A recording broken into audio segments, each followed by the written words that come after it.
కనీసం ఇక్కడ ఉన్న ఎమ్మెల్యే రావాలి, వచ్చి ఆ బాధితులను పరామర్శించడం కావచ్చు, ఇక్కడ ఏం జరిగిందని తెలుసుకునే ప్రయత్నం కావచ్చు, ఏదో ఒకటి చేయాలి.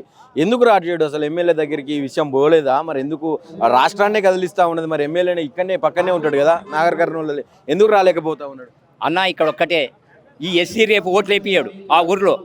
ఆ రెడ్డి అందరినీ గ్యాదర్ చేసి డబ్బులు ఇస్తాడా ఏమి ఇస్తాడో మాయ మాటలు చెప్పి రేపు ఓట్లు వేపిస్తాడు. వీళ్ళకు ఓట్లు కావాలి, సీట్లు కావాలి, జనం కాదు వీళ్ళకు.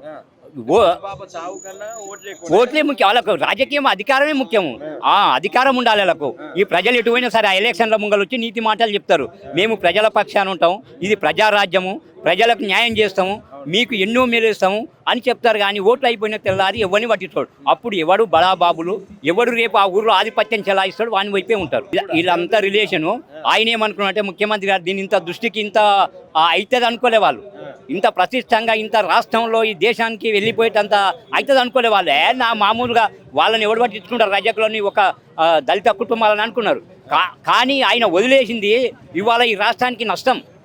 ఇవాళ కాంగ్రెస్ పార్టీకే చెడ్డ పేరు వచ్చింది. ఒక దళిత అమ్మాయికి, ఒక బీసీ అబ్బాయికి జరిగితే ప్రభుత్వం స్పందించకపోవడం, ఇప్పుడు ఈ బాధితులని సంఘాలను కూర్చోబెట్టి ఎక్కడ జరిగింది, ఎందుకు ఈ అన్యాయం జరిగింది అనేది కూర్చోబెట్టి వాళ్ళని తీసుకొచ్చి మీడియా ముంగల ఎస్పీ కానీ డిఎస్పీ కానీ ఆ బాధిత కుటుంబాలను తెచ్చి అక్కడ నిలబెట్టి వాళ్ళని కూర్చోబెట్టి మాట్లాడి వాళ్ళకు నష్టపరిహారమా లేకపోతే ఏం జరిగింది అనేది తేలిస్తే ఇది ఇంత అప్పుడే అయిపోయేది. వాళ్ళని తేల్చకుండా ఈ బీసీ ఎస్సీలకు ఏందిరా, వీళ్ళకు మనం వాళ్ళు పిలిస్తే పోయి వాళ్ళ కాంప్రమైజ్ అయ్యేది ఏందిరా.